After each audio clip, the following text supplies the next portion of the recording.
Hi everybody. Today is the fifth in a series of videos about the pillars of mental health. This is from a meta-study from the University of Wisconsin's Center for Healthy Minds. Today we're going to talk about authentic spirituality, which is the fifth pillar. They identified 4 pillars and included this with some of the other ones. The 4 pillars that they identified were awareness, insight, connection, and purpose. And they lumped spiritual connection in with connection and in with purpose, but I want to separate it out and emphasize it in this video. Now, it might help us to start out with a distinction between spirituality and religion. Spirituality is the connection that we have with the divine, with something that transcends our existence, transcends who we are. As Christians, we would think of this as have our connection with, union with God. Religion is the container of that. It's the tradition that we're a part of, or the community that we are part of, that helps facilitate that connection. Now, of course, the sad fact is that religions can be unhelpful. Dysfunctional religion, dysfunctional religious groups keep us from having an authentic spirituality. And they also can get in the way of our mental health. But of course, let's not lose sight of the flip side, which is that being a part of a community that can help us develop an authentic spirituality, that authentic spirituality is a bedrock of, it's one of the essential pillars of, I believe, mental health, mental well-being.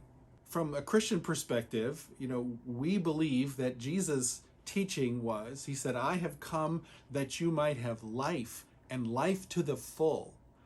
And so that kind of experience is what brings about flourishing in human life. Now, why is authentic spirituality such an essential ingredient in our mental health? There's a few things we could talk about. Just briefly, let me just say this. It helps us deal with questions of meaning and purpose in life. It helps us overcome the tyranny of the false self with its incessant thoughts and desires and this constant running in our heads. It helps us to face our fears, to deal with anxiety, because we know that we're not alone. We're connected to a power greater than ourselves. And it also helps us connect with our true nature. If we believe that we are essentially spiritual beings having a physical experience, then that spiritual connection is really at the heart of who we are.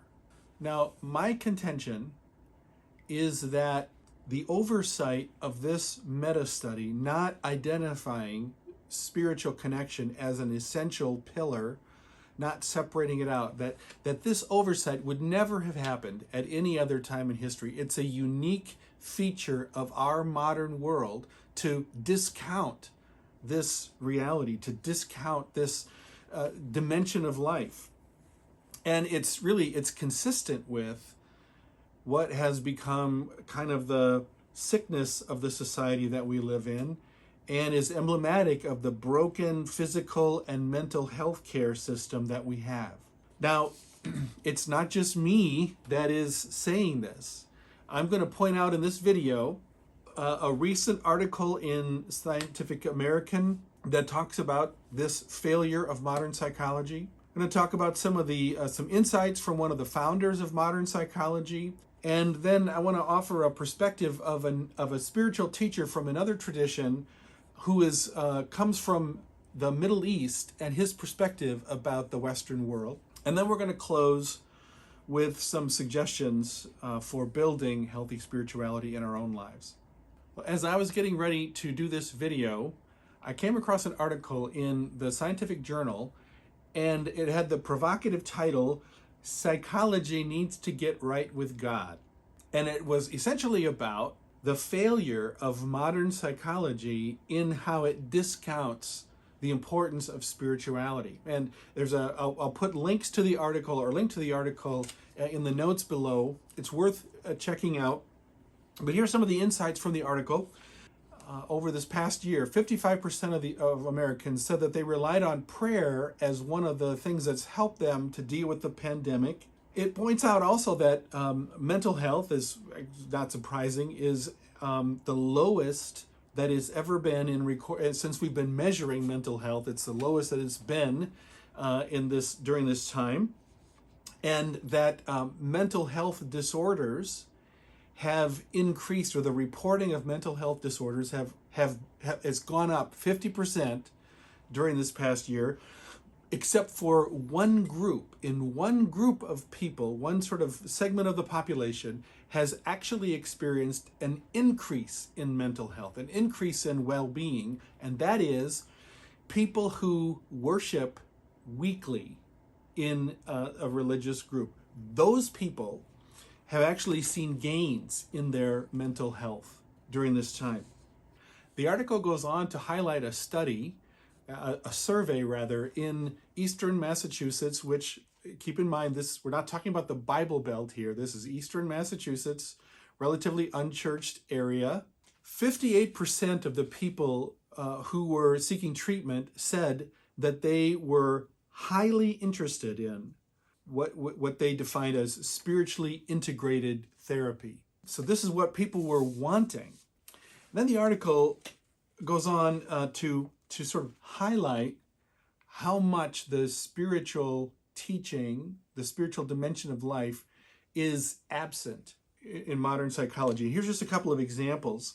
The American Psychological Association's extensive set of consumer resources makes no mention of spirituality.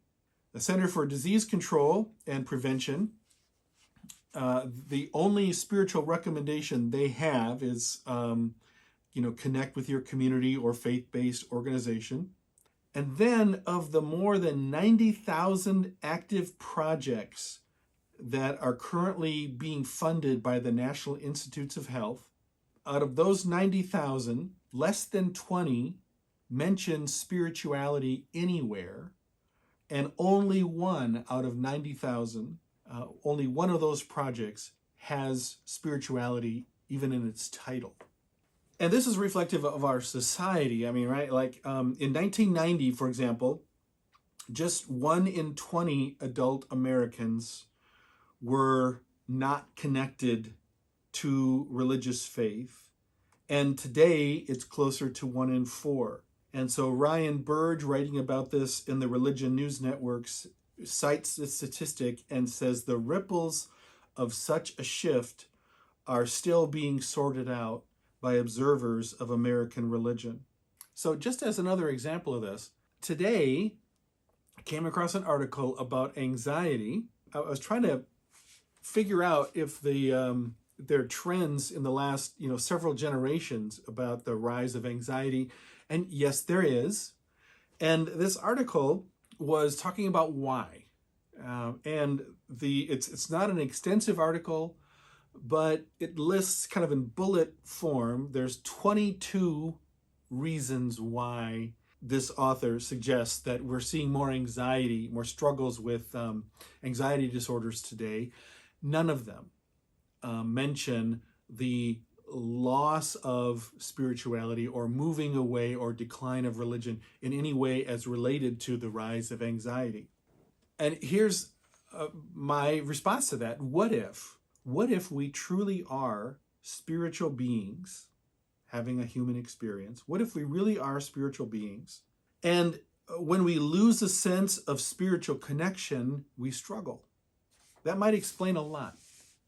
Kabir Haminsky is a spiritual teacher. He's in the line of, traces his lineage back to the Sufi poet Rumi. And he wrote a book called The Knowing Heart. And we have different spiritual perspectives, and so some of the recommendations that he offers, I might have different recommendations, but I really resonate with his diagnosis. Coming from the Middle East, as he observes the West, he now lives in California. He was in Turkey. He's from Turkey, I think. Now lives in California. Listen to what he says about our society today. He says, our culture value systems today are among the least spiritual ever offered to a human community. Basically, the meaning of life has been reduced to an unconscious operating mode. Get a job that will enable us to buy what we want, pass through life with a minimum of pain and discomfort. The fulfillment offered to us is the fulfillment of being good and intelligent consumers, effective seekers of pleasure. We will have to repress many of our desires in order to eventually satisfy a few of them. Yet even if we're free to fulfill our desires, we still lack something to fulfill and give meaning to our lives. In another place in the book, he talks about how we've elevated the self as sort of the focus of everything. But even that is messed up, as he says. Modern culture pays lip service to the concern for the individual person. But the individual that our Western culture celebrates is a painful and fragmented caricature compared to the human being as understood in the sacred traditions. This individual, in our modern perception, this individual is a being whose real humanness is diminished, if not trashed, by a materialistic consumer machine. It is an increasingly toxic being cut off from its own essential source of healing. It is a being divorced from the sacred, a being that lives primarily to satisfy its own distorted desires. Jiddu Krishnamurti said some years ago, "It is no measure of health to be well adjusted to a profoundly sick society." And that's the world that we live in from a spiritual perspective. It's profoundly spiritually sick. That's sort of like normal. And the result of that then is great challenges for our mental well-being. One of the founders of modern psychology, Carl Jung, anticipated challenges when people's connection with spirituality was missing, or was when people were losing that. He would see that. And in fact, what he saw then, we're seeing in spades today. Listen to what he says. "I have treated many hundreds of patients. Among those in the second half of life, that is to say over 35, there has not been one whose problem in the last resort was not that of finding a religious outlook on life. It is safe to say that every one of them fell ill because he had lost that which the living religions of every age have given their followers, and none of them has really been healed who did not regain his religious outlook." And when he says there that they have lost that which all the living religions have given their followers, he's talking about that sense of spiritual connection and meaning and purpose. In another place, he says, "I have frequently seen people become neurotic when they content themselves with inadequate or wrong answers to the questions of life. They seek position, marriage, reputation, outward success of money, and remain unhappy and neurotic even when they have attained what they were seeking. Such people are usually confined within too narrow a spiritual horizon. Their life has not sufficient content, sufficient meaning. If they are enabled to develop into more spacious personalities, their neurosis generally disappears." Well, I'll tell you what, this video is getting long, and so what I'm going to do is take what I want to say about that and make that a second video. So this will be a two-part, so check that out in the next video.